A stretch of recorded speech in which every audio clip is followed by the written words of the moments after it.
சொந்த கட்சியின் உரிமைகளையே அமித்ஷாவிடம் அடகு வைத்த இபிஎஸ்க்கு எங்கிருந்து மக்களை பற்றி கவலைப்பட நேரம் இருக்கப் போகிறது என கடுமையாக சாடியிருக்கும் முதலமைச்சர் மு.க.ஸ்டாலின் வாக்காளர் பட்டியல் சிறப்பு தீவிர திருத்தம் மூலம் வெற்றி பெற்று விடலாம் என பாஜகவும் அதிமுகவும் பகல் கனவு காண்பதாக சாடினார். எஸ்ஐஆர் எனப்படக்கூடிய சிறப்பு தீவிர வாக்காளர் பட்டியலை திருத்தத்தை தமிழ்நாட்டில் அடுத்த வாரத்திலிருந்து நடைமுறைப்படுத்த போகிறதா இந்திய தேர்தல் ஆணையம் அறிவிச்சிருக்கு. இதை காட்டி மிரட்டுறாங்க. இதுக்கெல்லாம் நாம் பணிய மாட்டோம். இங்கே அவங்களுடைய பாட்சாலாம், அதில் குறிப்பாக ஆர்எஸ்எஸ் உடைய பாட்சாலாம் எதுவும் பலிக்காது. உழைக்கும் மக்கள், பட்டியலினத்தவர், சிறுபான்மையினர், பெண்கள் உள்ளிட்டவர்களுடைய பெயர்களை எல்லாம் எஸ்ஐஆர் மூலமாக வாக்காளர் பட்டியலிருந்து நீக்கிட்டா பாஜகவும் அதன் கூட்டணியான அதிமுகவும் வெற்றி பெற்றலான்னு கணக்கு போடுறாங்க. அதாவது நேரடியாக தேர்தல் களத்தில் மக்களை சந்திக்கிற தெம்போ திராணியோ இல்லாதவங்க மக்களுடைய வாக்குரிமையை பறிச்சுட்டு வெற்றி பெறலான்னு தப்பு கணக்கு போடுறாங்க. எதிர்கட்சியான அதிமுக தன்னுடைய சொந்த கட்சி உரிமைகளையே பாஜக கிட்ட அடகு வச்சுட்ட நிலையில் மக்களுடைய உரிமைகளை பற்றி கவலைப்பட அதுக்கு நேரம் இருக்காது.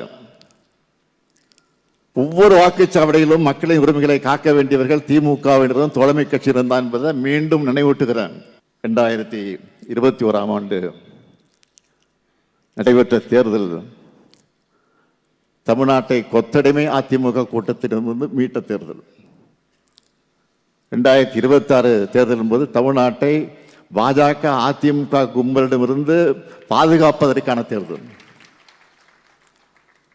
5 ஆண்டு காலம் வளப்படுத்தப்பட்ட தமிழ்நாட்டை கவலைகரம் செய்து நாசம் செய்ய திட்டமிடும் கூட்டத்தை வேரோடும் வேரடி மண்ணோடும் வீழ்த்தியாகணும்.